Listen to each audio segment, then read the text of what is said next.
ಈ ಹುಡುಗಿ ಹೇಳ್ತಿರೋದು ಸತ್ಯ.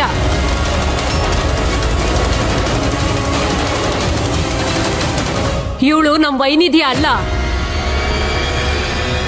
ಯಾವ್ದೋ ಪಿಶಾಚಿ.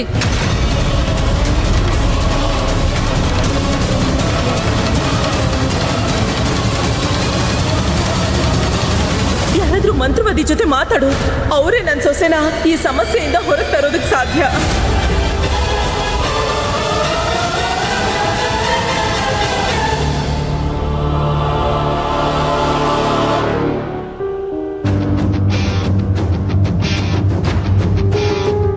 ನಾನು ಅರ್ಥ ಮಾಡ್ಕೊಳ್ತೀನಿ ಚಿಕ್ಕಿ. ಸ್ವತಃ ಡಾಕ್ಟರೇ ನಾನು ಸತ್ತೋಗಿದ್ದೀನಿ ಅಂತ ಹೇಳಿದ್ದಾರೆ. ಅದಾದ್ಮೇಲೆ ನಾನು ಜೀವಂತವಾಗಿರೋದನ್ನ ನೋಡಿ ನೀವೇನು ಯಾರಿಗೆ ನಂಬೇಕಂದ್ರೂ ಕಷ್ಟ ಆಗತ್ತೆ.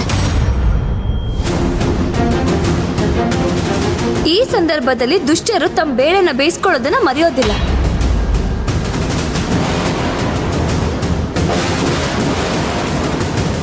ಚಿಕ್ಕಿ, ನಾನೇನೆ ನಿಮ್ ಮಗಳು, ನಿಮ್ ವೈನಿಧಿ.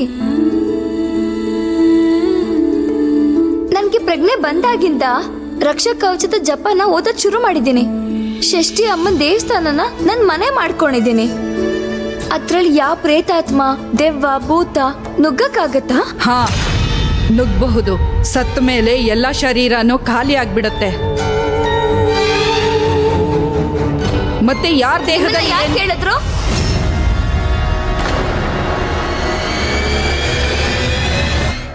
ಚಿಕ್ಕಿ, ನನ್ನ ಭಕ್ತಿಯ ಶಕ್ತಿನ ನಿಮ್ಗಿಂತ ಚೆನ್ನಾಗಿ ಯಾರು ಅರ್ಥ ಮಾಡ್ಕೊಳಕ್ಕಾಗಲ್ಲ.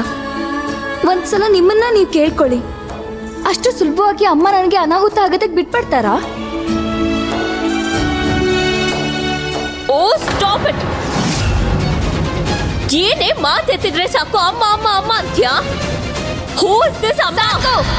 ಅಮ್ಮನ ವಿರುದ್ಧವಾಗಿ ಯಾರೇ ತಪ್ಪು ಮಾತಾಡಿದ್ರು ನಾನು ಸಹಿಸ್ಕೊಳ್ಳೋದಿಲ್ಲ. ಹಾಗ ತುಂಬಾ ಕ್ಲೋಸ್ ರಿಲೇಶನ್ಶಿಪ್ ಅಲ್ವಾ ನಿನಗೆ ನಿಮ್ಮ ಅಮ್ಮಂಗೆ, ರೈಟ್?